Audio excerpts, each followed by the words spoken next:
Teatro Municipal era tudo na cidade de São Paulo, era a grande casa cultural da cidade de São Paulo. O teatro ele é um símbolo do centro da cidade, ele é um ponto de encontro, você passa a qualquer horário no centro da cidade, você tem a escadaria cheia de pessoas sentadas, enfim.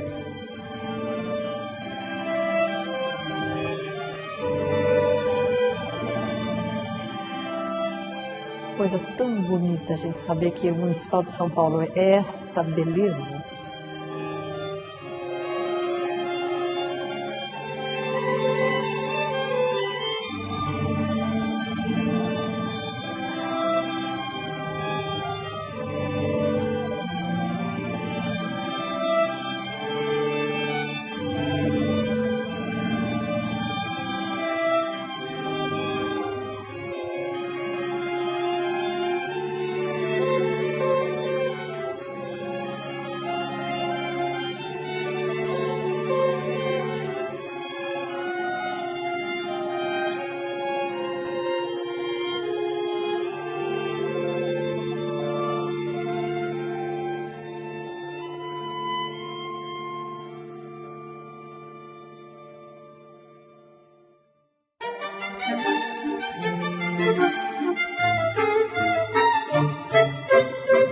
São Paulo era uma cidade muito provinciana, muito pequena, e a vida cultural era muito restrita.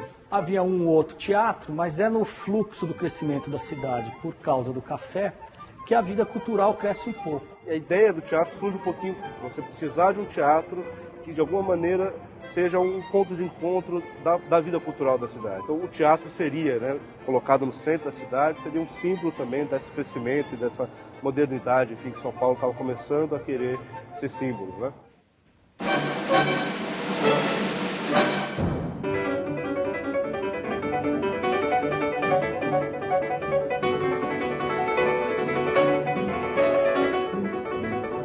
A escolha daquele local acontece porque do outro lado da rua, onde hoje é o Shopping Light, funcionava o segundo Teatro São José, que era a grande casa de ópera de São Paulo nesse momento, no início do século. Então, era uma região onde os frequentadores estavam acostumados a ir.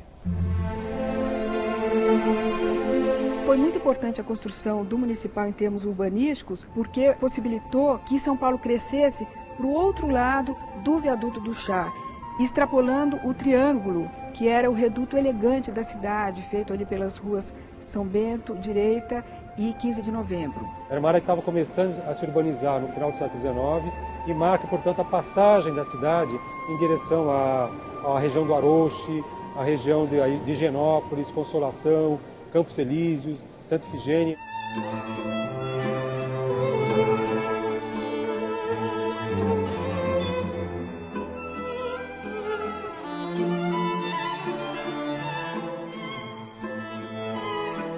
O teatro leva 8 anos para ficar pronto, e aí surge um grande problema. As pessoas se deram conta de que não tinha um espetáculo para inaugurar o teatro. Então eles resolveram chamar o Tito Rufo, que estava em turnê pela Argentina. Ele aceitou vir, mas ele queria fazer uma ópera, que era uma ópera que era talvez o grande papel dele, que era o Hamlet, do Ambroise Thomas. Puxa, mas nós vamos inaugurar o nosso teatro municipal com um compositor francês, então acabou se decidindo, por antes da ópera do Hamlet, fazer a abertura do Guarani, de forma que a primeira coisa a ser ouvida dentro do teatro seria uma música brasileira.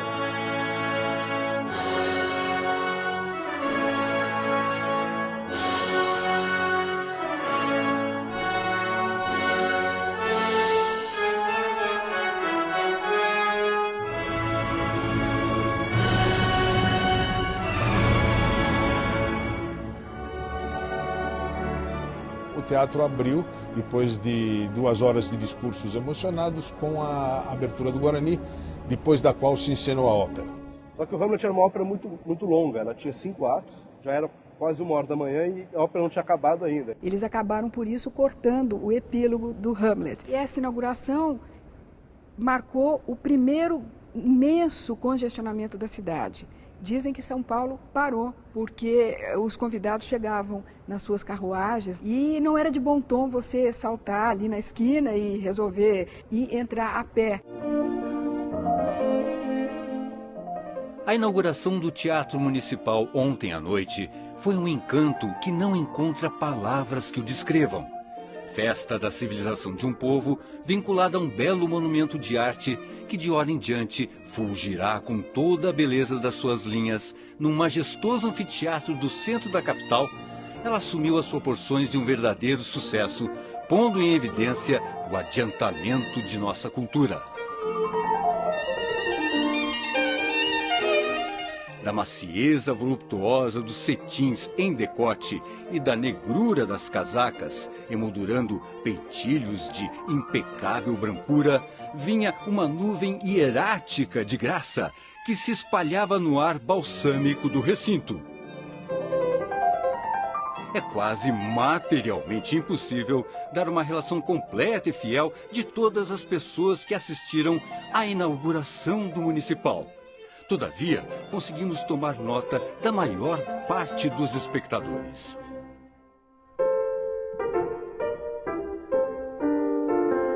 Essa foi a primeira das muitas noites em que o Teatro Municipal serviu como um palco paralelo para o desfile da moda. Em noites especiais, tudo parece se harmonizar, do brilho das echarpes ao negro dos smokings. Até o frio ajudou, ao tirar os casacos de pele dos guarda-roupas. Mas nenhuma joia foi capaz de ofuscar a nova decoração. Isso como se fosse para o próprio teatro deixar claro que a noite era dele, com direito à presença do presidente, governador e prefeito. Esse que o Ramos de Azevedo, quando projetou, essa é pelo menos a história que eu sei, ele se inspirou no Opéra de Paris. O Teatro Municipal de São Paulo foi criado 31 anos depois da Ópera de Paris. Em 1911, os bravos cafeicultores, a elite paulista, criou um teatro com mais ou menos os mesmos moldes arquitetônicos do de Paris. O projeto em si ele foi desenvolvido por dois criadores, arquitetos de origem italiana, o Cláudio Rossi e por Domiziano Rossi, que trabalhou com Ramos de Azevedo há muito tempo. É um projeto em que a arquitetura é de estilo eclético, que mistura elementos da arquitetura barroca e neoclássica. A pessoa que só olha a fachada do teatro pode achar muito imponente, ele pode, de certa forma, afastar um pouco o público, mas que as pessoas se sentem absolutamente à vontade aqui dentro. Destaque-se também o trabalho minucioso, de muita qualidade, dos artesãos, né, que contribuíram com essa construção. O trabalho de serralheria, de marcenaria, os vitrais são maravilhosos, de origem alemã, as pinturas decorativas internas, as pinturas artísticas de Oscar Pereira da Silva.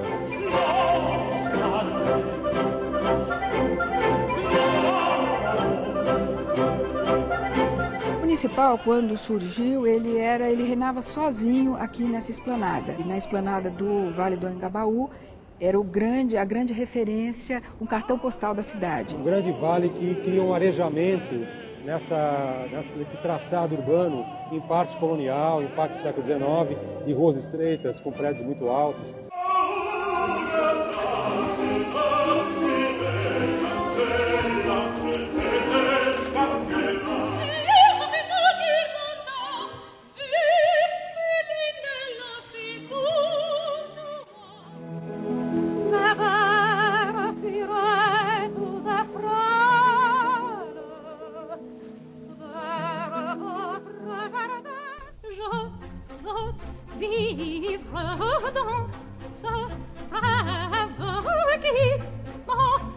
Uma coisa que tem que se destacar é que o Teatro Municipal é um teatro de ópera.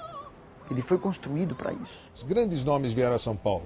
Em 17, Caruso esteve aqui, foi um grande sucesso, uma coisa extraordinária. Mário Del Mona, que é um nome legendário. Um outro momento assim muito importante para o Teatro Municipal foi a vinda da grande Maria Callas.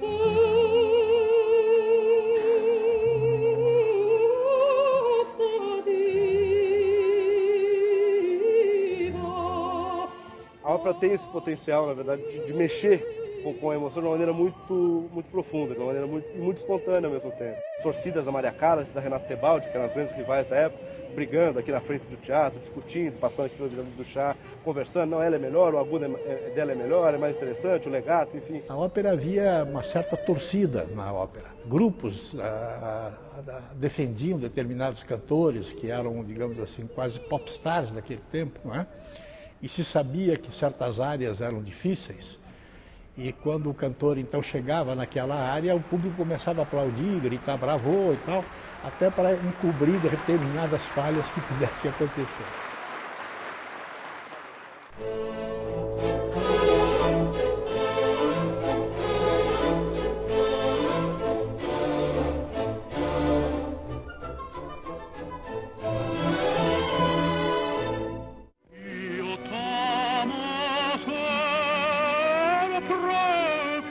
Vários nomes muito amados pelo público paulistano, mas nenhum deles, tanto quanto Beniamino Gilli, que entre 1920 e 1951 veio muitas vezes a São Paulo.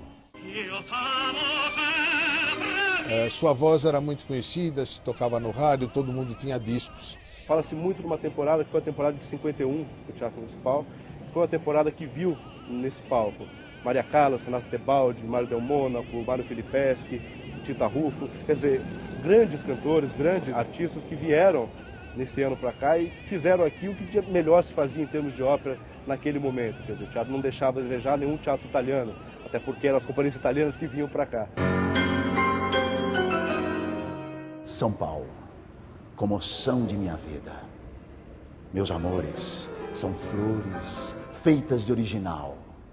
Arlequinal, trajes de losangos, cinza e ouro, luz e bruma, forno e inverno morno. A Semana de Arte Moderna nasceu num momento que tudo se renovava nas estruturas, quer mentais, quer políticas do próprio mundo. A Semana de 22 faz parte de um movimento maior cultural na cidade de comemoração do centenário, independência. O centenário é importante porque o que está em jogo é justamente discutir que Brasil nós somos. Passa pela seguinte ideia: nós queremos um país moderno, um país urbano, um país moderno. E São Paulo é a grande expressão disso. São Paulo, comoção de minha vida. Galicismo a berrar nos desertos da América. O teatro foi alugado por o valente a mais ou menos R$20 mil por uma semana inteira pela elite, pela burguesia cafeeira de São Paulo, para tentar mostrar o que estava sendo produzido de novo na cidade, tanto em termos de artes plásticas quanto em termos literários e musicais também.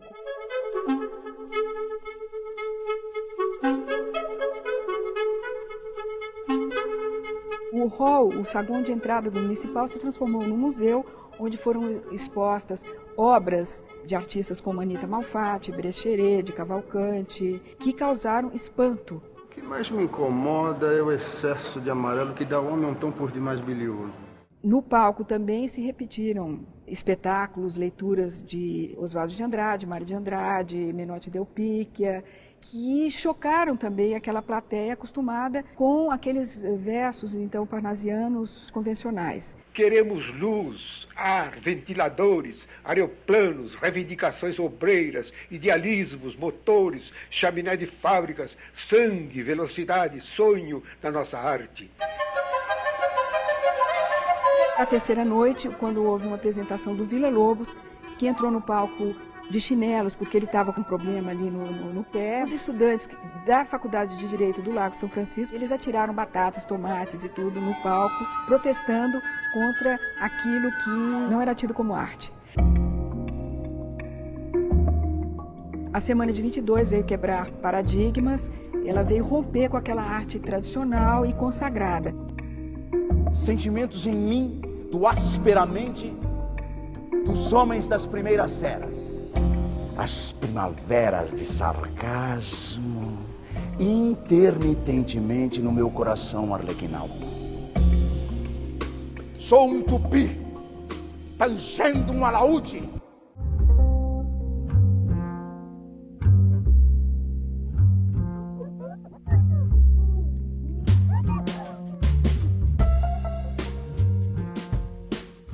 várias ocasiões, o Teatro Municipal, que é um teatro assim, da música de concerto, da ópera, ele se abriu para o teatro dramático.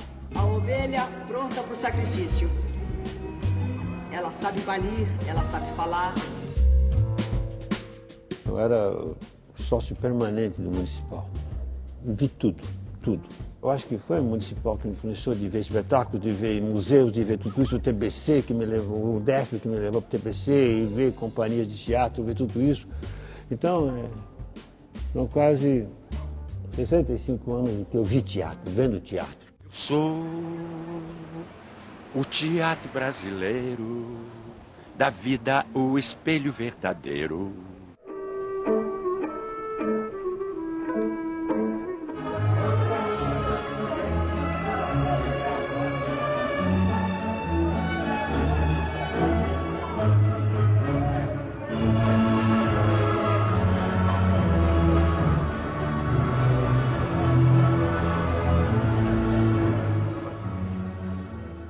Ver o Festival Internacional de Teatro, criado em São Paulo pela Ruth Escobar, a empresária Ruth Escobar, trouxe grupos que se adequaram muito bem ao espaço. Eu me lembro muito bem do caso do grupo do Bob Wilson, esse americano absolutamente revolucionário.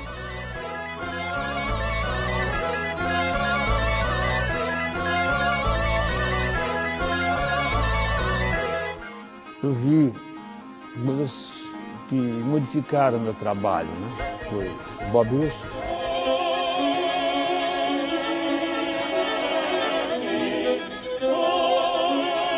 Aquelas noites e madrugadas, eu ficava gritando pelos corredores que era um louco, para as pessoas prestarem atenção que estávamos ali diante de alguma coisa que modificava, pelo menos para nós brasileiros, o teatro.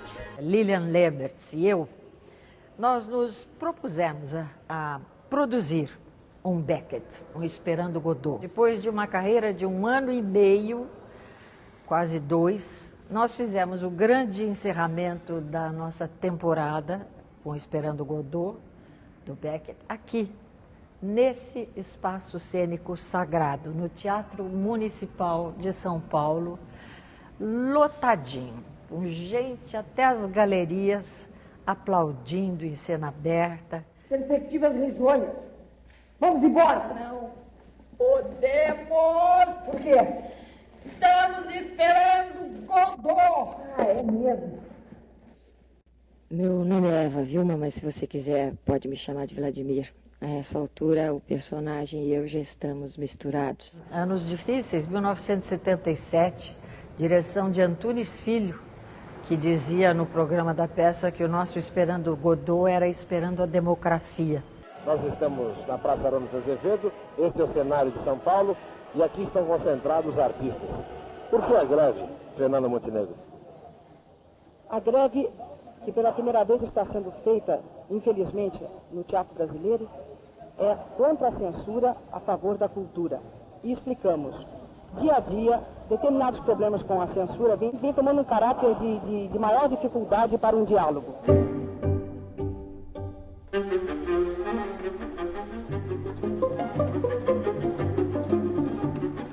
Houve momentos ali no teatro que a política estava por trás da arte, ou vice-versa. E nisso o Teatro Municipal, com todo o seu luxo, digamos, elitista ou burguês, exerceu um papel progressista. E nos anos 70, em plena ditadura militar, as escadarias do Municipal foram palco de manifestações populares contra a censura e a favor de uma liberalização do regime. Hoje, quase todas as manifestações se dão no vão livre do MASP, mas na minha juventude se dava nas escadarias do Teatro Municipal.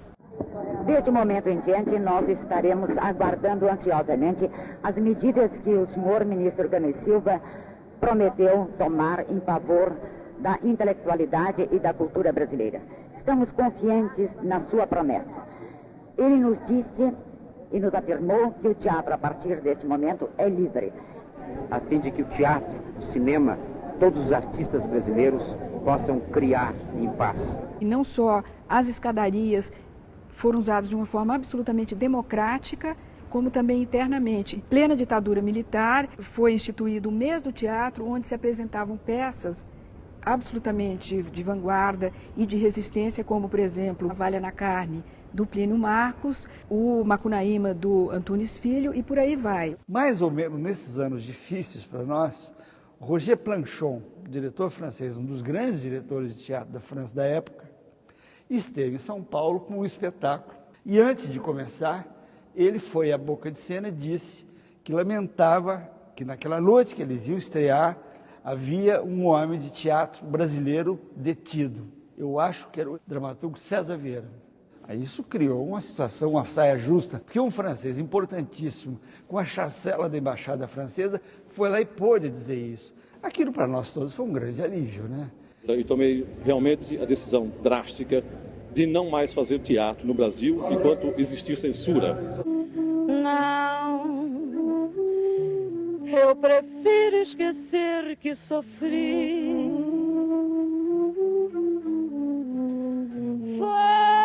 Faça de conta que o tempo passou.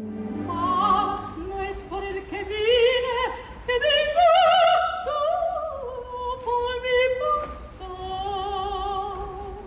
Na gestão do Sábato Magaldi, que foi um grande secretário de Cultura, ele abriu o teatro para fazer cenas de poesia de vanguarda, de Beat Generation, etc. E houve a famosa cena do poeta que faz xixi no palco do Teatro Municipal, né?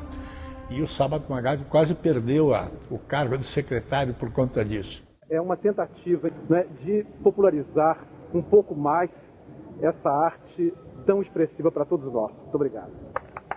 Sábato Magaldi recebeu uma pressão do SNI, de então Serviço Nacional de Informações, para que ele não cedesse o Teatro Municipal para o Festival Internacional da Ruth Escobar. E o Sábato Magaldi disse que não faria isso, resistiu a essa pressão da ditadura do governo e da censura e abriu o Teatro Municipal, com o apoio do então prefeito Olavo Setúbal. A gente imagina hoje pela coisa vetusta que é o teatro, pela sua arquitetura eclética, não é? Como uma coisa do passado, mas o teatro esteve presente sempre nas transformações da cidade. Daqui a pouco, aqui no Teatro Municipal, o Tribunal Tiradentes, que vai julgar a Lei de Segurança Nacional. Eu mesmo, quando secretário de Cultura, abri o Teatro Municipal, era uma época de reabertura democrática no país, nós fizemos aqui um grande ato pela anistia. Vários ex-presos políticos conversaram, ou seja, foi o Teatro Municipal que abriu uma discussão importante também sobre a questão do grande movimento de anistia, né?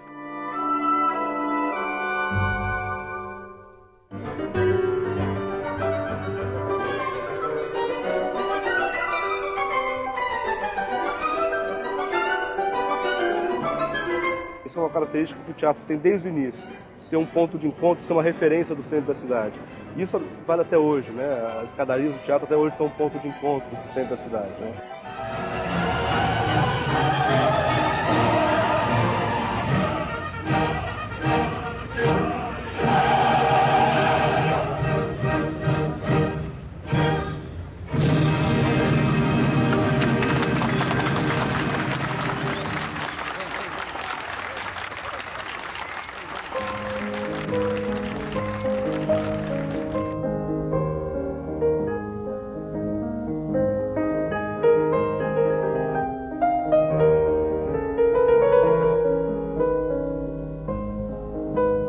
Eu me lembro que a primeira vez que eu vim ao Teatro Municipal, eu devia ter por volta de 10, 12 anos de idade, para assistir um recital de piano da grande pianista Guiomar Novaes. E eu vim com minha avó, que me trouxe, e eu fui barrado na porta do teatro, com 10 anos, 12, porque eu estava sem gravata, e não se podia entrar. E aí tinha um funcionário da casa, chamado Carlindo, e ele foi lá e arrumou uma gravata para mim, me colocou, e sentei, e quando Guiomar Novaes começou a tocar, eu me transformei. Aquilo me levantou de uma forma que eu acredito que ali foi uma mudança na minha vida. Era obrigatório o terno e a gravata. Ninguém entrava para assistir coisa nenhuma, os homens, se não tivesse de terno e gravata.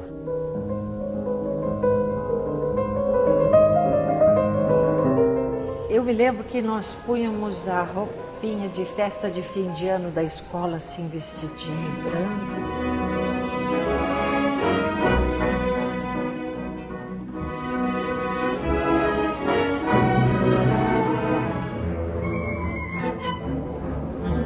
Lembro até hoje eu pulando a grade de lá de fora do teatro para conseguir subir escondido até lá em cima no puleiro para poder assistir os concertos internacionais quando os ingressos já estavam esgotados, né?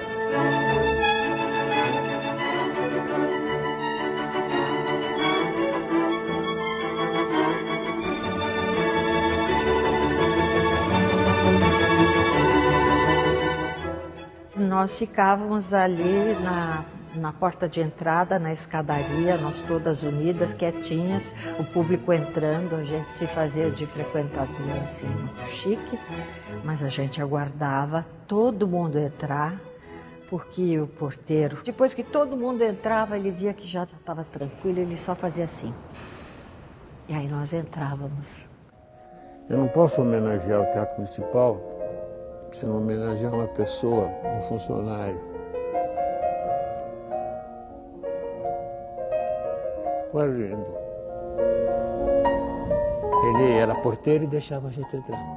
Eu e minha turma. A gratidão é muito grande. Foi sempre o zelador desta casa. Queriam que ele fosse cantor, porque ele tinha uma voz de baixo. Eu vi tudo. Deixava entrar no meio de todo mundo. Passa. Eu e minha turma. Estávamos lá. Me comove isso porque gente boa.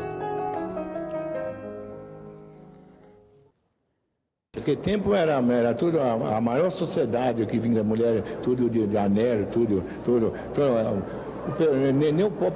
Ninguém passava nem na porta do teatro. Era tudo gente rica, né? Tudo uma grande sociedade, né?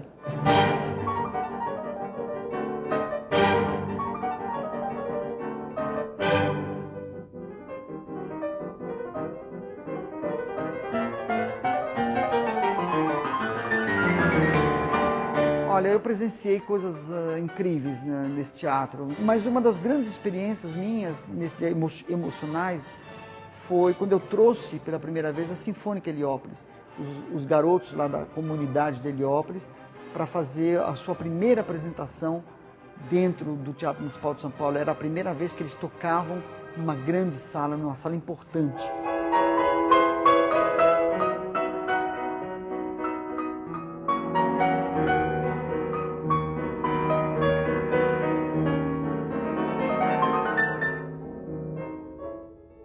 E isso foi uma emoção muito grande, porque estava lotado o teatro, inclusive com pessoas também da comunidade que colocaram a sua melhor roupa. Era a primeira vez também que eles vinham ao Teatro Municipal de São Paulo. E no final foi realmente uma grande emoção. Foi um momento para mim histórico, para mim na minha carreira, estar com a Sinfônica de Heliópolis nessa noite no Teatro Municipal de São Paulo.